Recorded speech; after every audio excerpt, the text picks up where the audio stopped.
મિત્રો, તમે બધા બહુ મજામાં છો? તમારું અભ્યાસનું કામ છે એ બહુ સારી રીતે ચાલુ હશે. આની પહેલાં આપણે યુનિટ 2 લર્ન મોર અને બી બ્રાઇટર આ દરેક જગ્યાએ દરેક વિદ્યાર્થીને લાગુ પડે છે. જેટલો આપણે અભ્યાસ વધારે કરશું એટલા જ એ વિષયમાં આપણે નિપુણ એક્સપર્ટ થશું. એટલે આપણે અહીંયા એક બાબત ઝીણવટપૂર્વક તમને એટલા માટે સમજાવી છે, પણ પછી અભ્યાસ કેવો અને કેટલો કરવો એ દરેક અલગ અલગ વિદ્યાર્થીની માનસિકતા ઉપર, એની ક્ષમતા ઉપર આધાર હોય છે. આપણે યુનિટ 2ના સ્પેલિંગ્સ અને વર્ક ફોર્મ્સ, જે અનિયમિત ઇરેગ્યુલર ફોર્મ્સ આવે છે, એ આપણે છેલ્લે વાત કરી હતી. જ્યાં સુધી આપણે સ્પેલિંગ તૈયાર ન કરીએ મોઢે અર્થ ઉચ્ચારણ સાથે અને ક્રિયાપદના રૂપ તૈયાર ન કરીએ ત્યાં સુધી આપણે પાઠ છે એ શીખવા માટે આપણે છે એ તૈયાર ન થઈએ એમ. કારણ કે પાઠ આપણે તો જ સમજાય અને જાતે વાંચીને જાતે તો જ સમજી શકીએ પછી કે આપણે સ્પેલિંગ અને ક્રિયાપદના રૂપો તૈયાર કર્યા હોય. તો આપણે આજે પાઠ બહુ મોટો છે, સ્પેલિંગ પણ વધારે હતા, એટલે તમારે દરરોજના નક્કી કરવાના કે 8 થી 10 સ્પેલિંગ હું તૈયાર કરીશ. એટલે અઠવાડિયા 15-10 દિવસ સુધી આપણો એક પાઠ ચાલે ત્યાં સુધી તમારે 4-5 દિવસની અંદર તમારા છે સ્પેલિંગ તૈયાર થઈ જાય, ત્યાં સુધી પાઠ પૂરો થઈ જાય આપણો. તો ત્યાં સુધી તમે પછી પાઠ સમજી પણ લીધો હોય અને સ્પેલિંગ ત્યાં સુધી તૈયાર થઈ ગયા હોય તો તમે વાંચીને તૈયાર કરી શકો. તો આજે પાઠ છે એ મોટો છે, એટલે આપણે યુનિટ એક્સપ્લેનેશનને 3 ભાગમાં વહેંચેલ છે. એક સાથે આખો પાઠ છે એ તમને પણ તકલીફ પડી, સમજવામાં પણ તકલીફ પડી. એટલે આપણે પાર્ટ 1 યુનિટ એક્સપ્લેનેશન પાર્ટ 1ની આજે વાત કરી. એક્ટિવિટી ફોરમાં સોંગ્સ ઓફ સોંગ પાર્ટ જે આપણે મેઇન છે એ એક્ટિવિટી ઉપરાંતનું. The great ruler of India. The great ruler, અહીંયા ગ્રેટ એટલે મહાન. હવે આપણે વારંવાર આપણે વાત કરીએ છીએ સ્પેલિંગ સાથે, પણ અહીંયા વાત કરીએ ગ્રેટ રૂલર, શાસક કેવો? મહાન. તો આપણે આ ગ્રેટ શું થશે? એડજેક્ટિવ. અને એનું હવે એડજેક્ટિવ સાથે આ પાઠમાં વિશેષણના ડિગ્રીના રૂપો, પોઝિટિવ ડિગ્રી, કમ્પેરેટિવ ડિગ્રી અને સુપરલેટિવ ડિગ્રી. પોઝિટિવ ડિગ્રીની અંદર વિશેષણનું મૂળ રૂપ આવે, કમ્પેરેટિવ ડિગ્રીની અંદર વિશેષણનું ER વાળું રૂપ અથવા આગળ મોર લાગે, અને સુપરલેટિવમાં EST વાળું રૂપ અથવા આગળ ધ મોસ્ટ લાગે.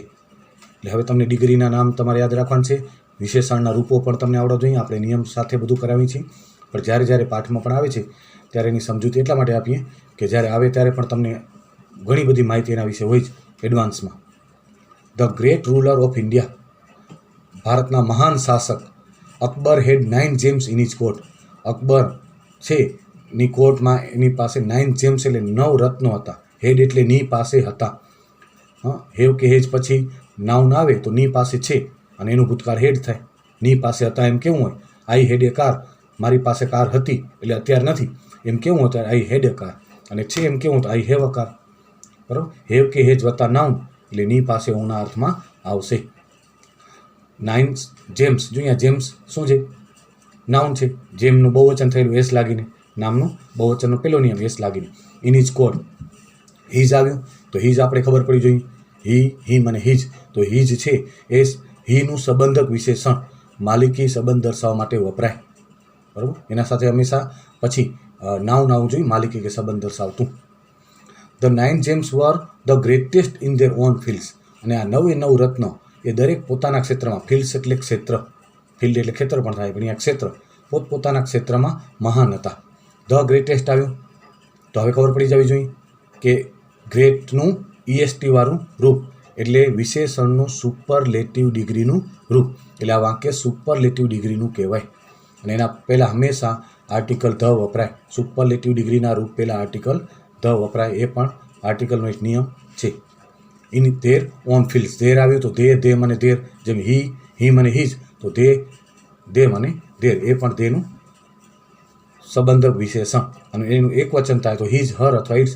આ ધેરનું એક વચન કરવું હોય તો પુલ્લિંગ માટે થાય તો હિઝ, સ્ત્રીલિંગ માટે થાય તો હર, અને એના સિવાય નપુંસકલિંગ માટે થાય તો ઇટ્સ થાય. એટલે આના એક વચન પણ આવડવું જોઈએ. બહુવચનમાંથી એક વચનમાં ફેરવવું ત્યારે સર્વનામ ન પડે, એક વચનમાં આપણે ફેરવવાના હોય છે. There on fields. One of them was Tansen, અને એનામાંનો એક 9 જેમ્સ જે હતા અકબરના દરબારમાં એનામાંનો એક હતો તાનસેન. અ ગ્રેટ મ્યુઝિશિયન, તો તાનસેન કોણ હતો? Tansen was a great musician, મહાન સંગીતકાર. તો હવે ખબર પડી ગઈ હશે ગ્રેટ શું આવ્યું, મ્યુઝિશિયન કેવો તો ગ્રેટ. તો નામને આપણે જે પ્રશ્ન પૂછીએ કેવો, કેવી ને કેવું, ને જે જવાબ મળે એ નામના અર્થમાં વિશેષતા દર્શાવે એટલે એડજેક્ટિવ વિશેષણ. એક એક શબ્દ સમજાવી એટલે જે ધ્યાન રાખતા હોય એને ખબર પડી જ જાય. પણ ઘણા બધા મારા ધ્યાનમાં આવે છે કે આ વિડીયોને ધ્યાનપૂર્વક જોતા જ નથી અને ખાલી જોવા ખાતર જોવે છે ને પછી પાઠમાં કંઈ જ એને ખબર પડતી નથી. તો તમે એકદમ ધ્યાનપૂર્વક એક એક શબ્દને એક એક વાક્યને સમજવાના પ્રયત્ન કરજો, તો આગળ જતાં તમને કોઈ તકલીફ પડશે નહીં. He played different types of musical notes four the king, તે રાજા માટે અલગ અલગ પ્રકારનું સંગીત વગાડતો. અહીંયા પ્લેડ આવ્યું, વગાડતો. હી કરતા, પ્લેડ ક્રિયાપદનું ભૂતકાળ રૂપ એટલે સિમ્પલ પાસ્ટ ટેન્સ, કરતા વત્તા ક્રિયાપદનું ભૂતકાળનું રૂપ. વાક્ય રચના આવડે, ક્રિયાપદને ઓળખતા આવડે તો દરેક કાળ તમને આવડી જ જાય. આની જગ્યાએ સાદો વર્તમાન કાળમાં તમને આ વાક્યને ફેરવવું હોય તો શું કરવું પડે? કરતા ત્રીજા પુરુષ એકવચનમાં છે એટલે આપણે ક્રિયાપદનું એસ કે એસ વાળું લગાડવું પડે. હી પ્લેસ થઈ જાય સાદો વર્તમાન કાળમાં. અને ભવિષ્યકાળમાં ફેરવવું હોય તો વિલ કે શેલ વત્તા મૂળ રૂપ એટલે હી વિલ પ્લે. એટલે કોઈ પણ કાળમાં વાક્ય રચના આવડે એટલે આપણે ફેરવતા આવડે અને આવડી જ જાય. Different types of musical notes, અહીંયા ડિફરન્ટ છે એ એડજેક્ટિવ છે, બરાબર. મ્યુઝિકલ નોટ્સના અર્થમાં વધારો કરે, મ્યુઝિકલ નોટ્સ નાઉન છે. આ મ્યુઝિકલ એડજેક્ટિવ ને નોટ્સ નાઉન એની જોડી છે. આ બહુવચન થયેલું છે એસ લાગીને નોટ્સનું. ફોર ધ કિંગ, રાજા માટે. He played ragas like Malkauns, Deepak, Kedar, Malhar etcetera, તે રાજા માટે આ બધા રાગ વગાડતો. હી એટલે કોણ થશે અહીંયા? તાનસેન, બરાબર. તાનસેન પ્લેડ, આપણે પ્રશ્ન પૂછે ને એ પછી નામથી પૂછાય તો આપણો જવાબ નાઉનથી આવવું જોઈએ, તાનસેનથી આવવું જોઈએ. તાનસેન પ્લેડ રાગાસ લાઇક માલકોસ, દીપક, કેદાર, મલ્હાર એટસેટ્રા એટલે વગેરે વગેરે. તાનસેન મેડ સમ ઇનોવેશન્સ ઇન મલ્હાર રાગ. મેડ, મેક, મેડ અને મેડ. તાનસેન કરતા, મેડ ક્રિયાપદનું ભૂતકાળ રૂપ એટલે હવે ખબર પડી ગઈ હશે કયો કાળ? Simple past tense. અને આને નકારમાં ફેરવવું હોય તો ડીડનો ઉપયોગ થાય તો વળી મેક કરવું પડે. Tansen did not make. પ્રશ્ન વાક્ય બનાવો તો ડીડનો ઉપયોગ કરવો પડે. હુથી પ્રશ્ન બનાવો તો તાનસેનની જગ્યાએ માત્ર હું મૂકી દો, બરાબર. મેડ સમ ઇનોવેશન્સ ઇન મલ્હાર રાગ, એને મલ્હાર રાગમાં થોડા ફેરફાર કર્યા. ઇનોવેશન એટલે નવા ફેરફાર કર્યા, બરાબર. ઇનોવેશન્સ એટલે નાઉન છે, આ ઇનોવેશનનું એસ લાગીને બહુવચન.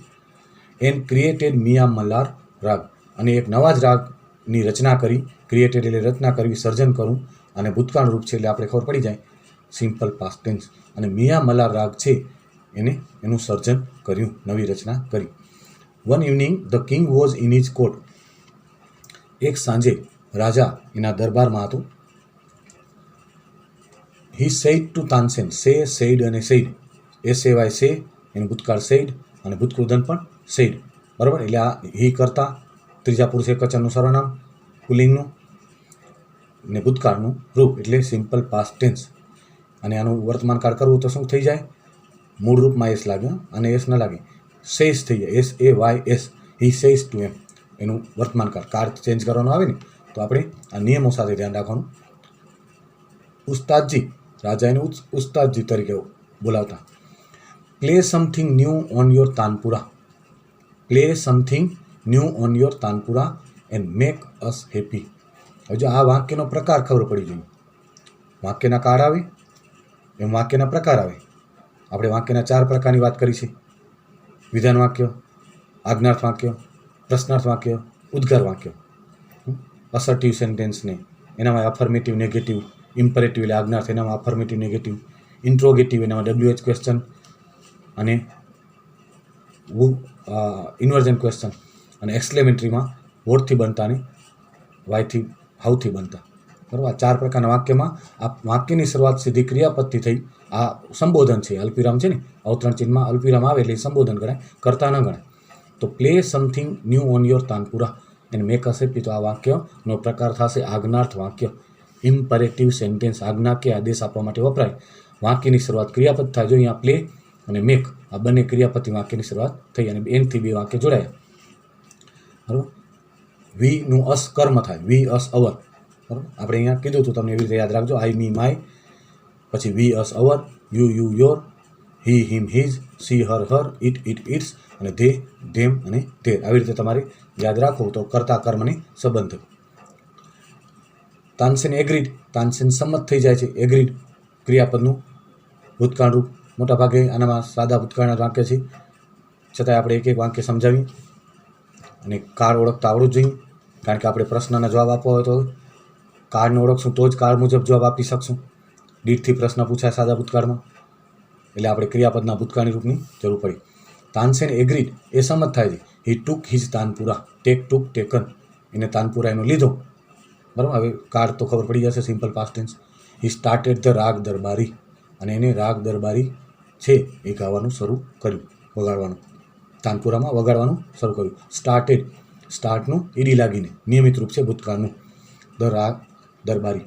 ધ કોર્ટ બીકેમ કામ, બીકમ, બીકેમ અને બીકમ મૂળરૂપ અને ભૂતકૃદંત સરખા.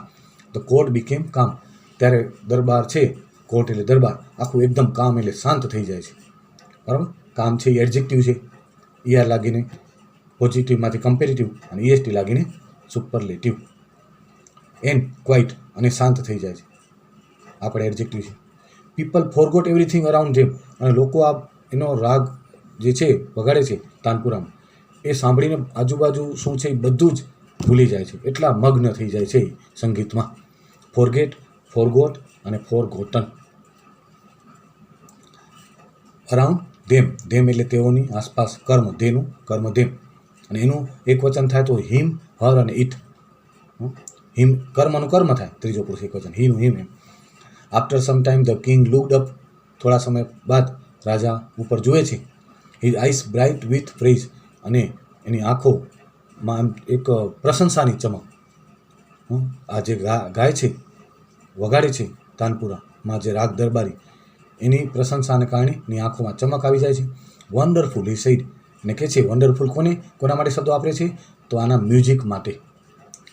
જે તાનસેન વગાડે છે તાનપુરામાં રાગ, બરાબર, દરબારી, એ સાંભળીને રાજા કહે છે વન્ડરફુલ. વન્ડરફુલ શું છે, એડજેક્ટિવ, પણ એ મલ્ટી સિલેબિક એડજેક્ટિવ કહેવાય. હવે તમને ડિગ્રી આવશે ને એનામાં મોનોસિલેબિક ને મલ્ટી સિલેબિક આવે વિશેષણ.